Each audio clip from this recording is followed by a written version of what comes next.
আসসালামু আলাইকুম। কোটা আন্দোলন 2024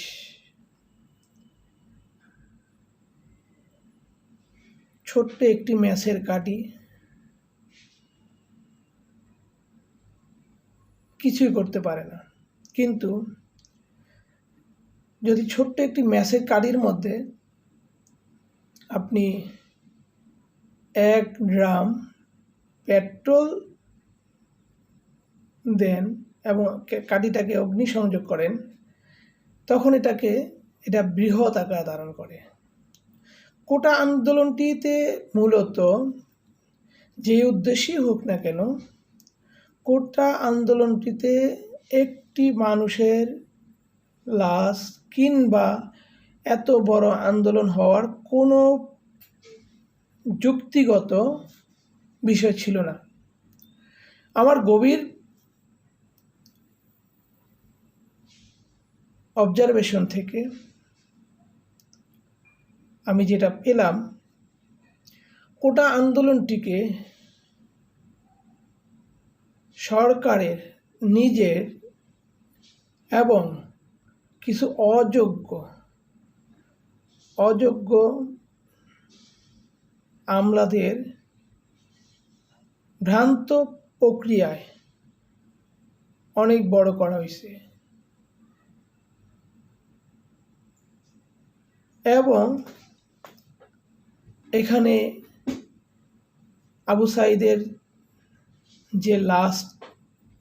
সাঈদের যে গুলি করার যে দৃশ্য,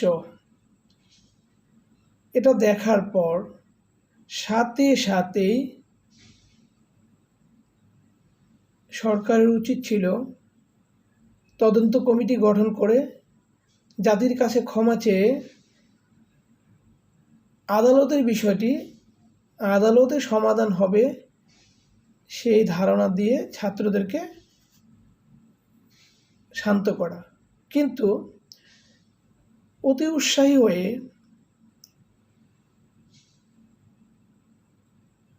কিছু বেফাঁস কথাবার্তা বলে আন্দোলনটিকে চাঙ্গা করে দেওয়া হয়েছে।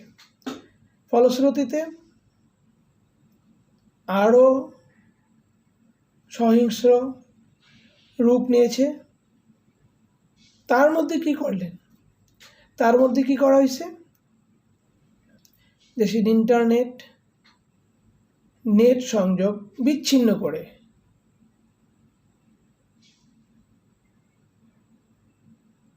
কারফিউ দেওয়া হয়েছে। একটা রাষ্ট্র কখন কারফিউ দেয়, 144 কখন দেয় বা দেওয়ার প্রয়োজন হয়, এটা নিয়ে অনেক বড় আলোচনা। সেটা আসলে আলোচনা করলে এই মুহূর্তে রাত পার হয়ে যাবে। কিন্তু ডে বাই ডে আমি দেখতেছি এই আন্দোলনটা অনেক বড় হচ্ছে শুধুমাত্র সরকারের ঘা ভাসানোর জন্য, অবহেলার জন্য, অতি রঞ্জিত চিন্তাধারার জন্য। এই আন্দোলনটি এখন আপনাদের কি মনে হয় কোটা আন্দোলনে আছে বা থাকার পর্যায়ে আছে? যারাই কোটা আন্দোলন করতেছে, সমন্বয়কারী আছে, তারা তাদের চাওয়া পাওয়ার মধ্যে সীমাবদ্ধ থাকতে পারবে? তাদের কারণে, তাদের ডাকে যে জনতা সামনে এসেছিল, তাদের ডাকে সাড়া দেয়, তাদের আন্দোলনের সমর্থন করে যে জাতি সামনে এসেছিল, যে জাতি গুলিবিদ্ধ হয়েছে, যে মায়ের শিশু সন্তান গুলিবিদ্ধ হয়ে মারা গেছে, যে বাবার সন্তান গুলিবিদ্ধ হয়ে মারা গেছে, যার ভাই মারা গেছে, এই যে এত কিছু হয়ে গেল, এখানে আর কি ভাবার সুযোগ আছে যে এটা কোটা আন্দোলনের মধ্যে থাকবে, সীমাবদ্ধ থাকবে, নাকি সরকার পতনকে ত্বরান্বিত করবে? ইতিমধ্যে আন্দোলনকে ঘিরে দেশীয় অর্থনীতিতে একটি প্রভাব পড়তে যাচ্ছে। রেমিটেন্স আসা বন্ধ হয়ে গেছে, অনেকটা কমে গেছে। দেশের বাহিরে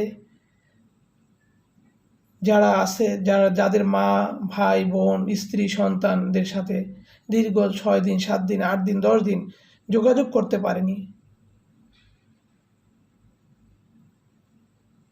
তাদের কাছে আমরা কি বলে, কোন ভাষায় বলবো যে ভাই আপনার টাকা কষ্টের টাকা, আপনার রক্তের ঘামের টাকাটা আপনারই টাকা, আপনারই থাকবে, কিন্তু টাকাটা যদি ডলারে কনভার্ট করে আপনি ব্যাংকের মাধ্যমে রেমিটেন্স আকারে পাঠান, তাহলে এটা রাষ্ট্রীয় বাজেটে, রাষ্ট্রীয় রিজার্ভে গিয়ে যোগ হবে ডলারের অ্যামাউন্টটা, ডলারটা। কারণ আমরা তো চাইলে আমাদের বাংলাদেশের সম্পত্তি বিক্রি করে গিয়ে সরাসরি টাকার বিনিময়ে ডলার কিনে নিয়ে আসতে পারবো না। তো আপনাদের টাকাটা বাহির থেকে আসবে, তো সেই টাকাটা ডলারে পাঠান, এই টাকাটা আমাদের দেশের কাজে লাগবে। এই কথাটা কি আমরা তাদের কাছে বলতে পারি এখন? বা আমরা বললে তারা শুনবে? একদম, মানে এটা কতটা অথর্বর কাজ যে আপনাদের বিবেচনা করা উচিত ছিল, বোঝা উচিত ছিল যে মানুষের যে সেন্সিটিভ জিনিসগুলো আছে, মানুষের যে একটা হাড় আছে, মানুষের যে একটা নিজস্ব চিন্তাধারা আছে, শক্তি আছে, প্রয়োজনীয়তা আছে, এগুলোকে আমরা কেন আপনারা বোঝেন নাই? এবং একের পর এক এমন সব কাজ করতেছেন যাতে আন্দোলনটা আরও অনেক বড় রূপ নেয়। ইতিমধ্যে আমি অনেক জায়গা থেকেই শুনতে পেলাম, অনেকগুলা ভিডিও দেখলাম, যে সকল হত্যাযজ্ঞ দেখেছি, একটি স্বাধীন সার্বভৌমত্ব রাষ্ট্রের নিজের প্রশাসন এমনভাবে গুলি করতে পারে না। এগুলো দেখার পর আমি নিজেই হতভম্ব। তাছাড়া প্রতিটি পদক্ষেপ রাষ্ট্র যদি हैन करेंगे तैरेन करके मैं सब समझ जाएगा, मैं सब कुछ सब जानता मैं हो गया, তাহলে আর আপনাদের গদি রক্ষা করার মতো শক্তি আপনাদের থাকবে না। জনগণ অনেক বুঝে, অনেক জানে, অনেক অনুধাবন করে। দয়া করে জনগণের মনের কথা বোঝার চেষ্টা করেন, দেশটাকে শান্ত করার চেষ্টা করেন, এবং অপ্রয়োজনীয় যে সকল ব্যক্তি, মন্ত্রী, আমলা সামনের কাতারে বসে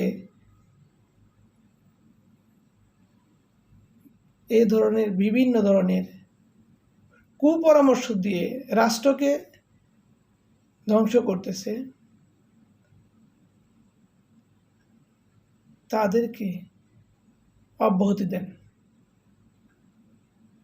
বাকিটা আপনারা জানেন ভালো কি হয়, আল্লাহ ভরসা।